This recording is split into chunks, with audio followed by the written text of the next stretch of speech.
大个子的中国先生搞定了，我们现在坐火车回家，带你们看巴基斯坦100多年前的火车到底长什么样子，也没有安检啊，肯定已经闲置很长时间了。300公里，普通的票大概是20块钱，商务座大概是50块钱，这就是巴基斯坦的票，看到没有？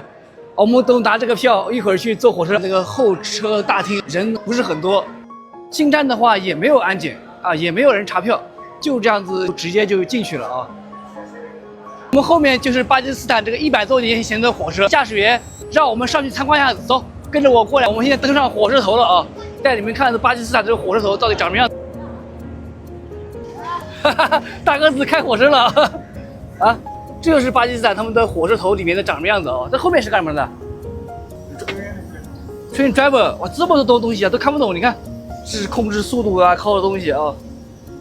大个子看到他们这里火车都特别激动，他第一次看到。再过几天带大个子来咱们中国，看看咱们中国的高铁，看大个子会惊讶到什么程度。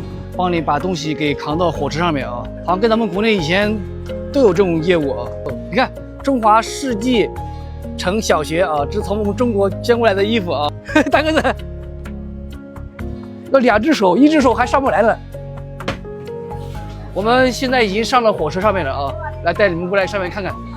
这是他们的卧铺啊，上中下跟我们一样啊，看起来都非常不错。我们找一下我们位置坐在哪里啊？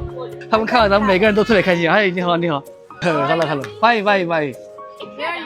China， 哦，拜。哦，你看，都是这样上来哦。你看，先把小孩子抱上来啊，然后呢，在下面的人再这样上来哦。Hello， 车还没来了，我们先参观人家的车。大个子真厉害。very good。哎呦，车来了，是火车来了。大个子赶紧走。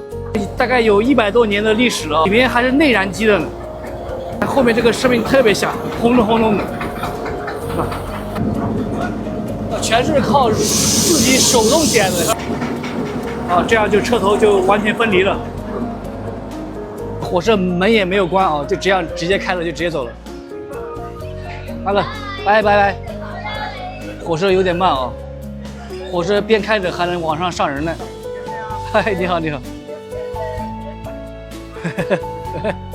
啊，坐的人还是挺多的。你看他们在这边开始分别了啊，就这样子。你好。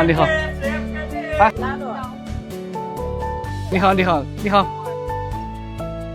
他这个用这个水龙头放，是用来放水的吗？咱们饼夹着这个吃啊，这是巴基斯坦的特色美食。你看，就在火车旁边啊，这个也是，全是吃的，各种各样吃的都有。你看，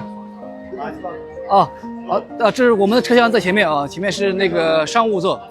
啊，看到咱们中国人之后，直接带我就过来了啊。这个是商务座，整个车有2节是商务座。